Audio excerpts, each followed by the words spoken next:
The MCU's given us some properly horrific deaths over the years. The kind that made you go, did they actually just do that in a Disney film? We're talking about the deaths that were so brutal, so shocking, that they're still being talked about years later. Let's get into them. I have children of my own. I understand your pain. Is their mother still alive? Yes. Good. There will be someone left to raise them. This sequence is hands down the most violent stretch in the entire MCU, and it's not even close. When Wanda dreamwalks into her Earth 838 variant and crashes the Illuminati's little meeting, what follows is basically a slasher film. Sam Raimi clearly said, "You want madness? I'll show you madness." I got you, homie! First up is Black Bolt, and Reed Richards, in possibly the dumbest move ever, tells Wanda that Black Bolt's mouth is his most dangerous weapon. Cheers for the tip, Reed. Wanda immediately makes his mouth disappear, and Black Bolt's scream implodes his own head from the inside. Wanda, Black Bolt could destroy you with one whisper from his mouth. What mouth?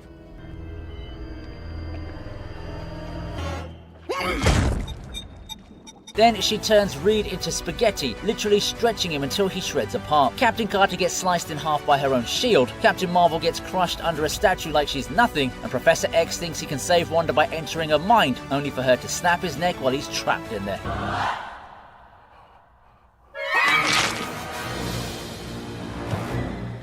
5 minutes, and Earth 838's mightiest heroes are just corpses scattered everywhere. Elizabeth Olsen plays this with such cold detachment. This should have been number 1, but I'm not really ranking these entries in any order, okay?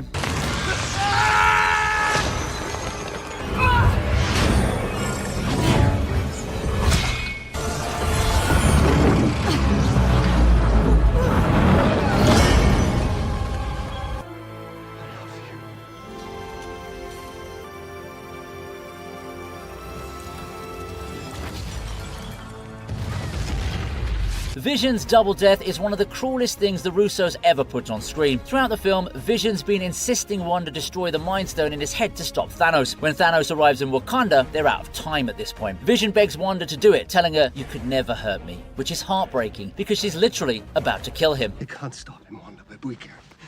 Look at me. You have the power to destroy the stone. It's all right.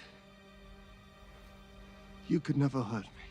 So Wanda, whilst holding Thanos back in one hand, has to destroy the other stone with her other hand, killing Vision while he's looking at her, saying it's okay. The explosion disintegrates him, and she's devastated. She's just killed the person she loves the most. I understand my child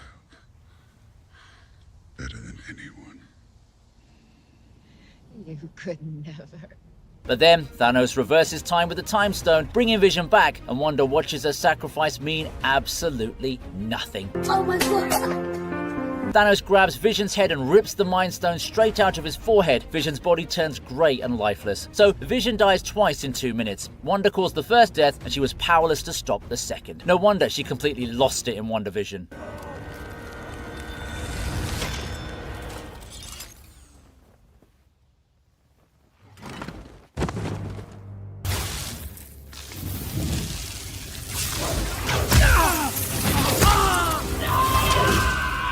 This scene sets the tone immediately that the mystical arts aren't going to be fun. They're lethal. Mads Mikkelsen's Caecilius breaks into Kamar-Taj to steal pages from the Book of Cagliostro. The librarian tries to stop him, and what follows is genuinely brutal. Using the mirror dimension, Caecilius and his zealots trap the guard and torture him. They're hurting his body with magical weapons that look absolutely agonizing.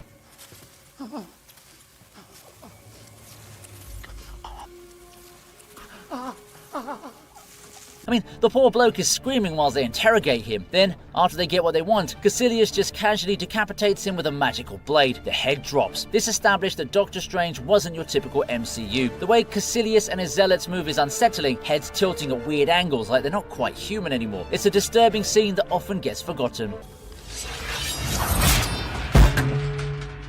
I'm sorry, little one.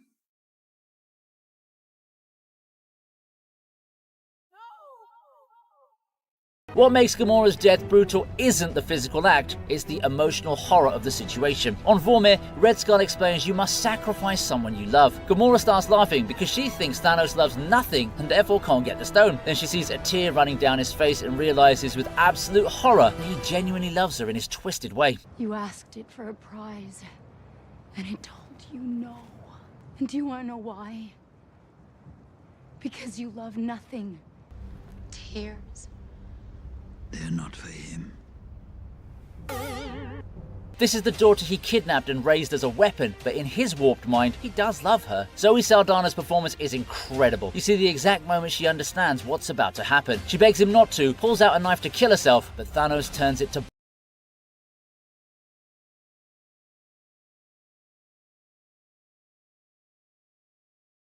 just drags her to the cliff and throws her off. The camera follows her falling, screaming all the way down until she hits the bottom with this sickening thud. What makes it worse is Thanos is genuinely sad. He's crying, clearly hurt, but he did it anyway. It's child murder wrapped in this gross justification of love.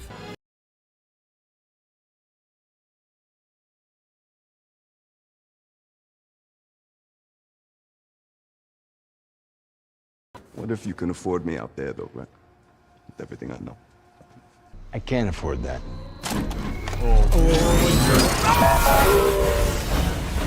This death is brilliant because it's so casual and unexpected. Adrian Toomes is having a conversation with Shocker, who's been getting mouthy and threatening to snitch. Toomes thinks he's holding the anti-gravity gun, making a whole speech about loyalty and consequences. Then he points the weapon and fires, expecting to lift the bloke up and scare him. Instead, he's holding the alien disintegration weapon, and bro just explodes into ash.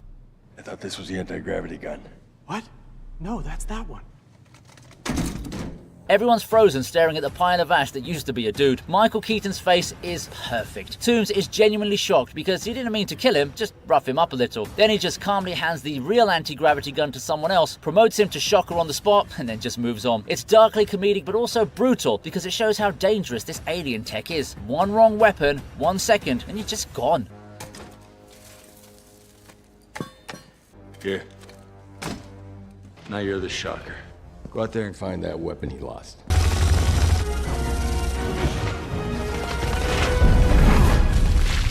Quicksilver's death hits really hard because it's so sudden, and Aaron Taylor Johnson had just made the character genuinely likable.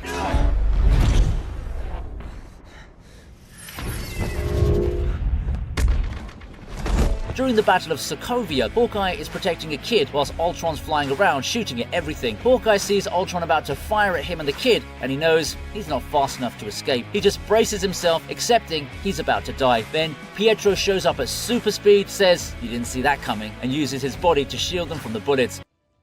You didn't see that coming.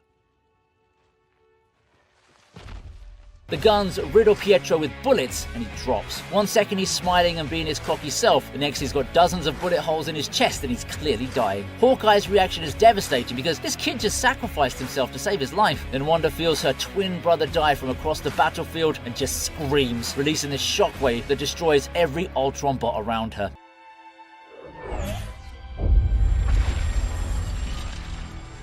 It's Wanda's first major MCU loss, setting up her entire tragic arc.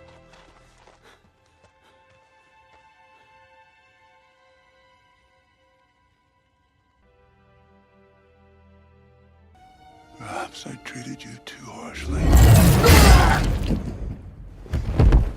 This scene is brutal, specifically because of how anticlimactic and unsatisfying it is, which is entirely the point. The Avengers track down Thanos to his peaceful planet where he's basically retired after destroying the Infinity Stones. There's no epic fight, no dramatic battle. Thanos is just a broken, injured old man who's completed his mission. Where are the stones? Gone. Reduced to atoms. Thor, who's still completely broken from failing to kill Thanos properly in Infinity War, just walks up and has this brief conversation where Thanos admits he destroyed the stones. Then Thor, consumed by rage and guilt, just summons Stormbreaker and cuts Thanos' head clean off. It rolls across the floor whilst everyone stands in shocked silence. But there's no satisfaction here, no sense of victory, it's just cold-blooded murder. What did you do? I went for the head. The brutality isn't in the violence, but in how hollow and pointless it feels. Thor thought killing Thanos would give him closure, but you can see on Chris Hemsworth's face that it's done absolutely nothing. Perhaps I treated you too harshly.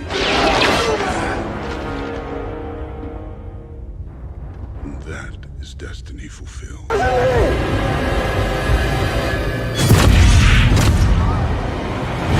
This is the most disturbing death in any MCU series. John Walker, played brilliantly by Wyatt Russell, has just watched his best friend Lamar get killed by the Flag Smashers. He's already been struggling with the pressure of being Captain America, already using the super soldier serum, and now he's lost his mate.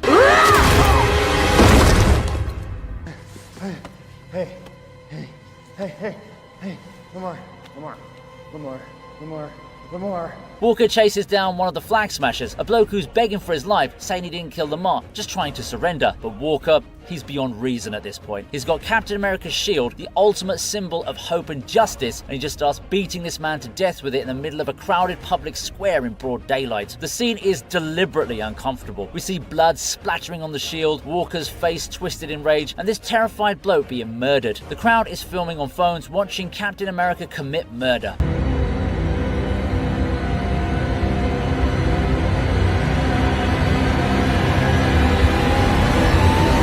When Walker finally stops, the shield is covered in blood and everyone's staring in horror. It's a complete perversion of everything Cap stands for. The bloody shield became iconic. What makes it brutal is we understand why Walker did it, but understanding doesn't make it less horrifying.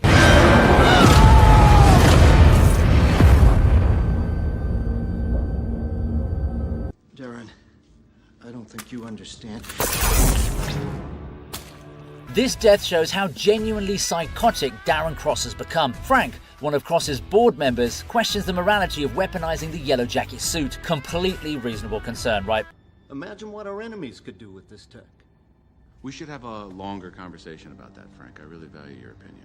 Cross responds by inviting Frank to a private demonstration. He shows Frank this little device and before Frank can react, Cross activates it. The device shrinks Frank down to bacteria size and keeps shrinking him until he's literally crushed by atomic pressure. Cross does this while cheerfully explaining the science behind it like he's showing off a cool new gadget. Frank's screaming gets higher pitched as he shrinks and then it just stops. Cross then casually wipes away the little smear that used to be a human being with a tissue and flushes it down the toilet. We still haven't worked out all the bugs. The whole thing takes 30 seconds and Cross is smiling the entire time. It's genuinely disturbing because it's so calculated and cold. I mean, there's no anger, no passion. Cross is just efficiently removing an obstacle and treating murder like a science experiment. It shows how dangerous Pym particles really are. Goodbye, Frank. That's... I don't... This death is absolutely savage and comes completely out of nowhere. Johnny Storm, played by Chris Evans returning to the role, has been captured by Cassandra Nova along with Deadpool and Wolverine.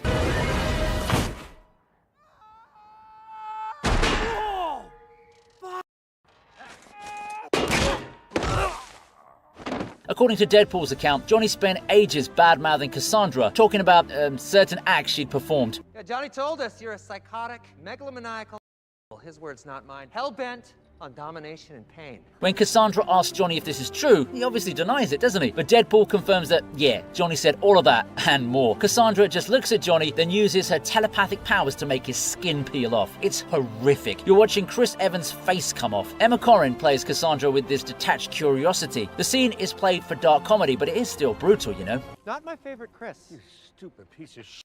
Just got him fucked. Hey, we're all grieving! And the funniest part, the end credits revealed Johnny actually did say all those things, so Deadpool wasn't lying, was he? That's right, Wade. I won't be happy until I've urinated on her freshly barbecued corpse and husk charred remains while gargling Juggernaut's juggernauts. Got you, face.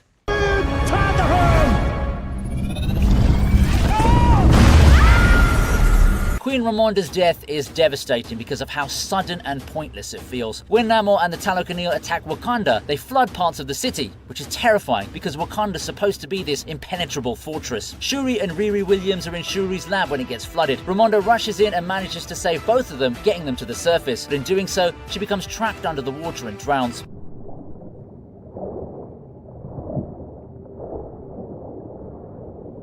There's this horrific moment where Shuri's trying to revive her mum on the shore, doing chest compressions, begging her to wake up, and then you just realize Ramonda's just gone. Keep it back! Buried your dad. Mourned your losses. This film already started with T'Challa's death, and now Shuri's lost her mother too. Angela Bassett's performance was incredible. Ramonda's been this pillar of strength and wisdom, trying to guide Wakanda through losing T'Challa, and then she just dies saving her daughter. It is a noble death, but it doesn't feel triumphant. It just feels tragic and unfair.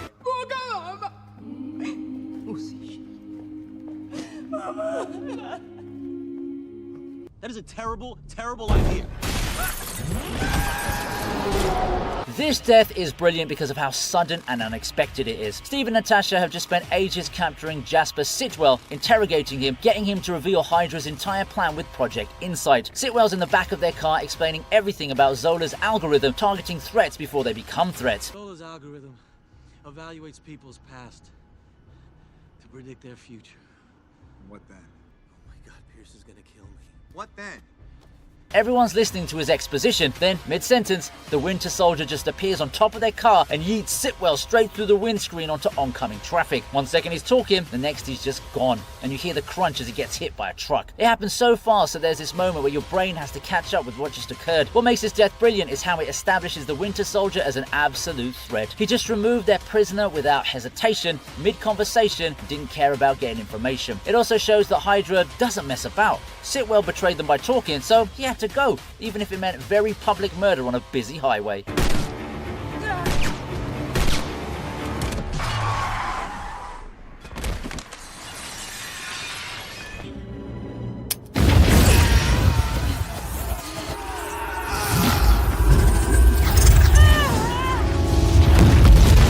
Crossbone's death is brutal and tragic because it's the inciting incident for the entire Sokovia Accords conflict. Frank Grillo's Brock Rumlow has become Crossbones, this scarred, vengeful terrorist who blames Captain America for his injuries in Winter Soldier. There you are, you son of a bitch. I've been waiting for this! This is for dropping a building on my face. After a chase through Lagos, Cap finally corners him in a crowded marketplace. Crossbones reveals he's wearing a suicide vest, says, "This is for you, Cap," and then detonates it, trying to take Steve and everyone nearby with him. Wanda Maximoff reacts instinctively, using her powers to contain the explosion and lift Crossbones up and away from Steve and the crowd. But she loses control for just a second, and the explosion gets directed into a nearby building, killing Crossbones and a bunch of aid workers inside. Fire and rescue on the south side of the building. We gotta get up there. What made this brutal is that Wanda was trying to save people. I mean, she contained the explosion, she lifted it away from the crowded market. If she'd done nothing, hundreds would have died on the street, but because some people still died in that building, she gets blamed for it. You see, Crossbones literally exploded inside Wanda's energy field, his body disintegrating from the blast. It's a brutal death that has massive consequences, and poor Wanda carries the guilt of it for years.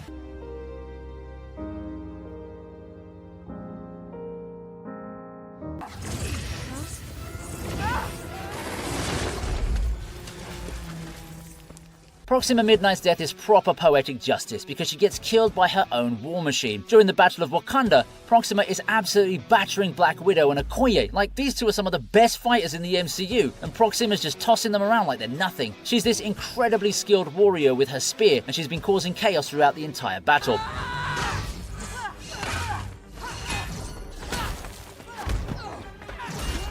But then, Wanda Maximoff shows up and Proxima makes the fatal mistake of taunting her. Massive tactical error there, mate, because you've just wound up the one person on the battlefield who can atomize you with her mind. Wanda, absolutely done with Proxima's nonsense, uses her telekinesis to lift Proxima straight up into the air and launches her directly into the spinning blades of one of those massive Thresher war machines. Yes, the same machines Proxima brought to the battle. We have blood to spare. The irony is just mwah. You see, Proxima got absolutely mauled by the blades. It's not shown on screen in detail because, well, Disney, but you know she's being turned into alien mincemeat. That's really gross.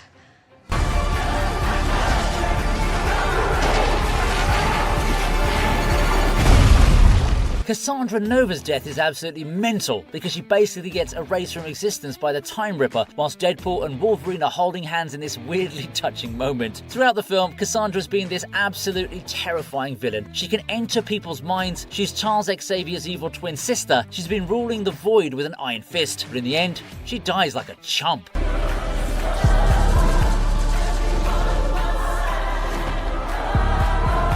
Deadpool and Wolverine form this circuit to absorb the Time Ripper's energy and stop it from destroying everything. The visual effects showing them being bombarded with this reality-destroying energy whilst they're all screaming is properly intense. What makes Cassandra's death interesting is that Emma Corrin plays it with this sense of doom. Like, she doesn't accept this is how it ends and she's not okay with it. Trust the laws of physics if you don't trust me. Even if you lived long enough to make the circuit, you will die down there. The energy just disintegrates her bit by bit until there's nothing left. It's tragic and satisfying simultaneously, which is quite the achievement for a character who spent most of the film peeling people's skin off for fun.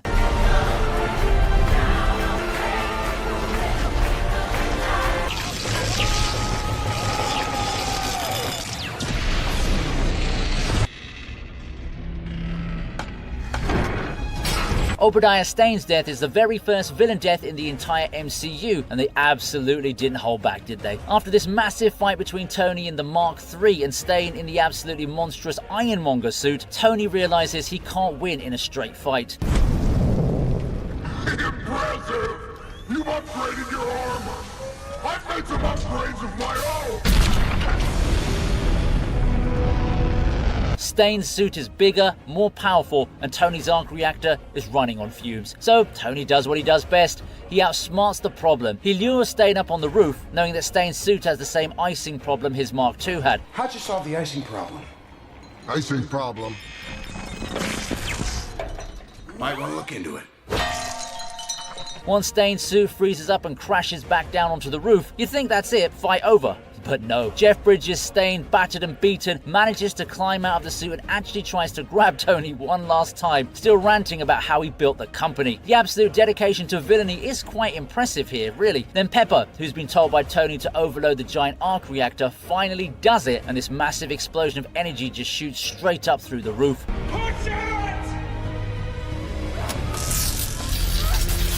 Stane, standing directly above the reactor, gets absolutely vaporized by the energy blast. There's this brilliant shot of him screaming as he falls into the exploding reactor, and then he's just gone.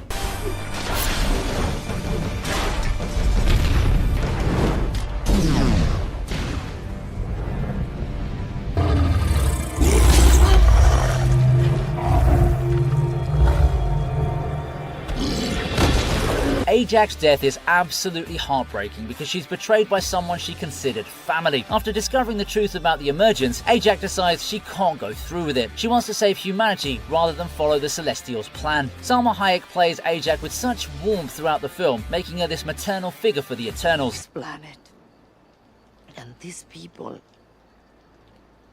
have changed me. When she goes to the emergence site alone to try and communicate with Arishem the Celestial, Icarus follows her. She tells him that she's going to let the humans live, and that's when she's going to stop the emergence, and that she wants him to lead the Eternals now. The cost of Arishem's design, it's not worth it. Not this time. I trust you, Ajax. And Icarus, who's known about the emergence the entire time and is fully committed to letting it happen, just grabs her and flies her to the emergence site. Then he just allows the Deviants to attack her. Doesn't even have the guts to kill her himself. He lets these monsters tear her apart whilst he watches. The Deviants literally absorb her powers and essence while she's suffering. Ajax, who healed everyone, who held them together for thousands of years, dies alone and betrayed by someone she trusted. I mean, it's pretty dark stuff.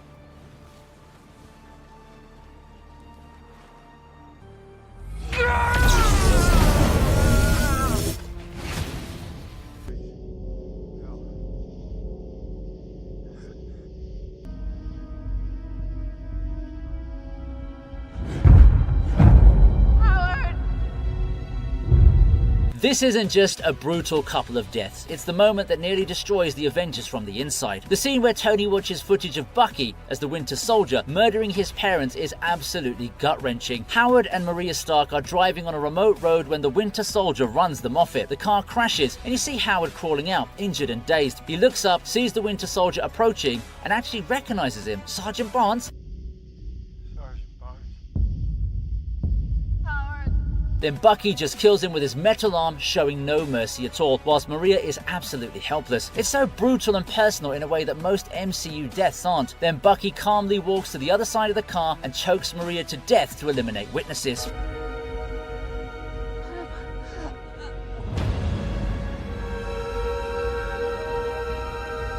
The whole thing is cold, efficient, and horrifying. What makes it worse is watching Tony's face as he sees this footage. You can see his entire world collapsing because his friend Steve knew about this and didn't tell him. Robert Downey Jr.'s performance here is incredible. The rage, the grief, the betrayal all happening at once. This death doesn't just kill Howard and Maria, it nearly kills the Avengers as a team. Absolute gut punch of a scene. Did you know? I didn't know it was him. Shouldn't. I just did you know.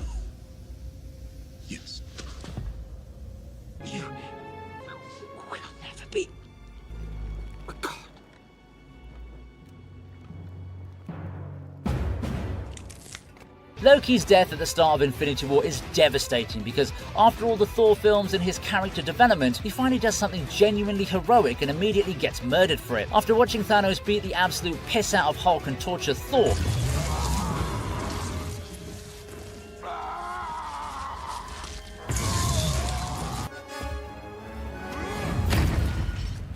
Loki pretends to submit to Thanos, calling him the Great Thanos and offering him the Tesseract. Thanos takes the Space Stone and crushes the Tesseract like it's nothing. Then Loki, in what might be the dumbest yet bravest move of his life, tries to stab Thanos with a hidden knife, declaring, "You will never be a god." Thanos, who's fought literally everyone in the universe, catches the blade without even looking and just lifts Loki up by the throat with the Infinity Gauntlet. You should choose your words more carefully. Tom Hiddleston's performance as Loki chokes out his last words, looking at Thor and saying, "The sun will shine on us again, brother." It's heartbreaking. Then Thanos just snaps his neck. The sound of it breaking is genuinely horrific. Thanos then drops Loki's body in front of Thor and says, "No resurrections this time," which is particularly cruel because Loki's died before and come back, but this time he's just dead. Thor's anguished scream whilst Thanos walks away is devastating. After 12 years, Loki dies a hero, but tell you what, it freaking hurts. No resurrections this time.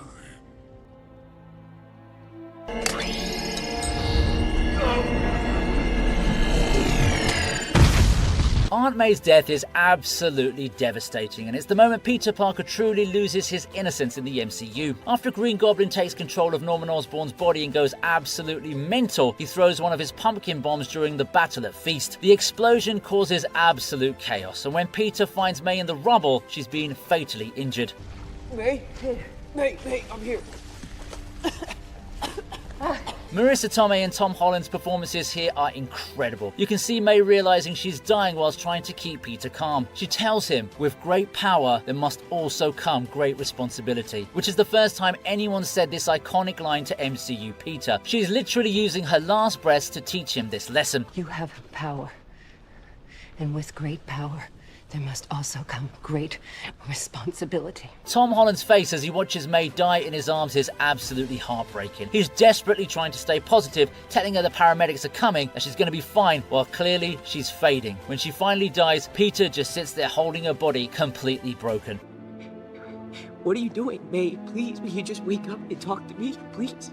The fact that Happy finds him like that, covered in debris and blood, makes it even worse. This death fundamentally changes Peter. He goes from the kid who wanted to be an Avenger to someone who understands the true cost of being Spider-Man.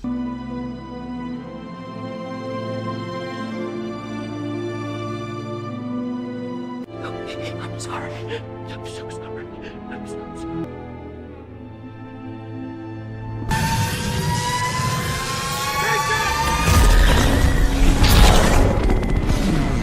Ivan Vanko's death is brilliant because he literally rejoices even whilst losing. After this massive battle at the Stark Expo where Tony and Rhodey have been fighting Vanko's drones and then Vanko himself in his weaponized armor, they finally managed to defeat him.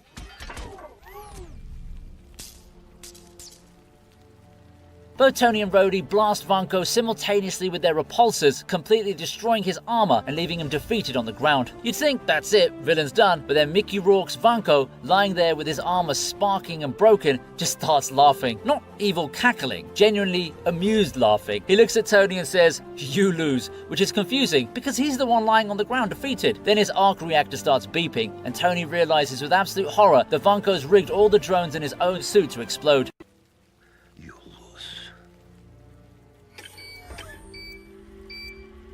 All these drones are rigged to blow. We gotta get out of here, man. Pepper? The entire expo is covered in all of these things. Tony and Pepper barely escape before Vanko's suit explodes in this massive fireball, vaporizing him completely. What makes this brilliant is that Vanko's entire goal wasn't really to kill Tony. It was to prove that Tony Stark isn't special, that the tech can be replicated, and that Tony's legacy is just as tainted as his father's. Even in death, he accomplishes that.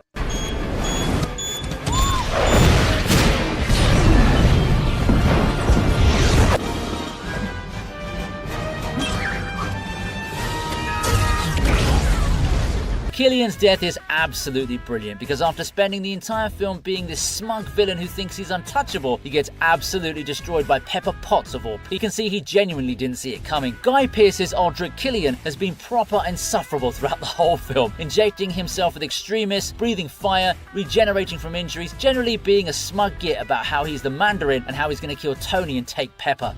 No more false faces. You said you wanted the Mandarin. You're looking right at him. He's got Tony beaten, he's about to kill him, and then Pepper, who'd been injected with extremists earlier and was thought to be dead, just emerges from the wreckage absolutely glowing with power.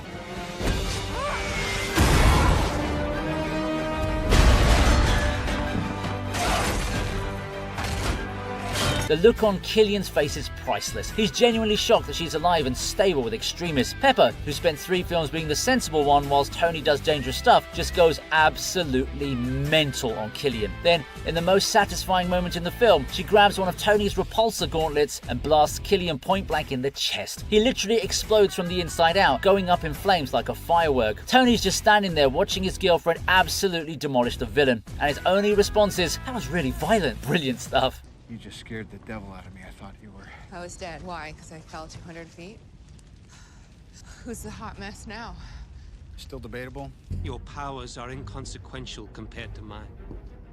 Yeah, but the kid's seen more movies. Ebony Moore's death is totally crazy because after spending whatever little presence he had being this insufferable, overpowered telekinetic villain, he gets killed by the most basic physics problem ever, explosive decompression. After Moore captures Doctor Strange and is torturing him on the Q ship to get the Time Stone, Tony and Peter sneak aboard. They realize they can't beat Moore in a straight fight. He's too powerful. He's controlling everything around him with his mind. He's basically untouchable. So Tony comes up with a plan based on the film Aliens, which Peter strongly recommended. See him down there, he's in trouble. What's your plan? Go.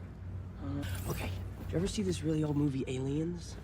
They blow a hole in the side of the ship. The explosive decompression sucks Ebony Moore, who's been so smug and confident this entire time, straight out into the vacuum of space. The look on his face as he realizes what's happening is brilliant. Pure shock that these simple humans have outsmarted him. He could desperately try to use his telekinesis to save himself. There's nothing to grab onto in space, is there? He just freezes and dies, floating off into the void.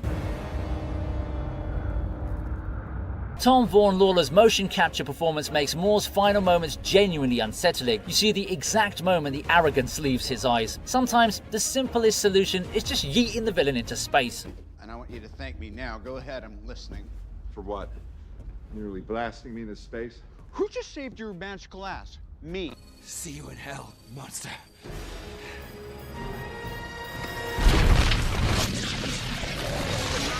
Curse's death is so brilliant because Loki, even while seemingly dying himself, manages to pull off one last trick that's absolutely devastating. Curse is this absolutely massive dark elf warrior who's been enhanced to the point where he's stronger than Thor. He's been battering the god of thunder throughout the entire fight, and Thor literally cannot hurt him. When Curse impales Loki with his own blade, which is what kills Loki in this film before he obviously comes back because it's Loki, you know.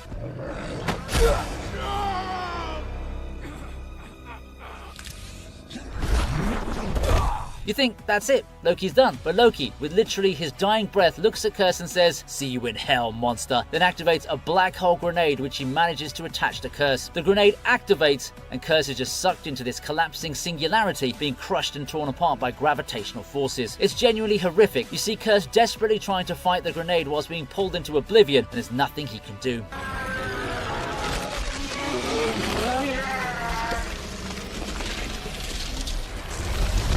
The visual effects of him being compressed and destroyed by the black hole are freaking grim. What makes his death brilliant is that it's Loki doing what he does best, being clever and vindictive even whilst dying. He couldn't beat Curse with strength, so he used trickery. Classic Loki move. Executed perfectly, even as he's bleeding out. Absolute legend. I'll tell Father what you did here today. I didn't do it for him.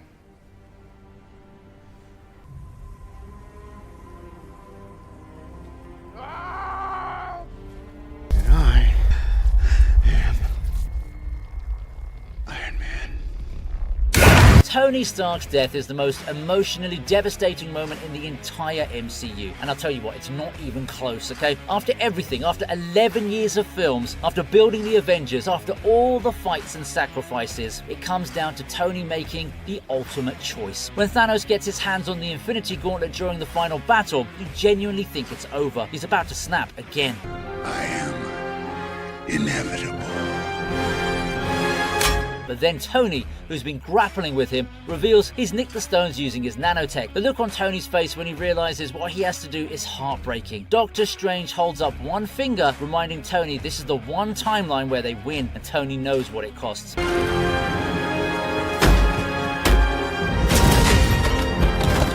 He arranges the stones into his own gauntlet, and you can see the power immediately come into effect. Peter Parker's actor Tom Holland has said you can see the exact moment Tony accepts he's going to die. Then Tony, echoing his line from the OG 2008 film, says, "I am Iron Man," and snaps. The energy from the stones completely defeats Thanos and his army, turning them all to dust, but it's also killing Tony. Robert Downey Jr.'s performance as Tony dies is absolutely devastating. There's no dialogue, just his face showing he knows this is it. Mr. Stark, can you hear me?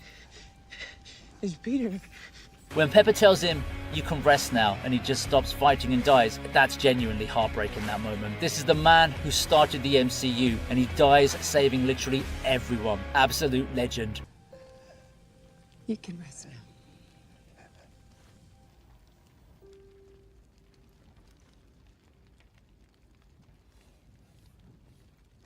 Hope you liked the video. Please subscribe to the TV Region, and here's another video that I know you're going to enjoy.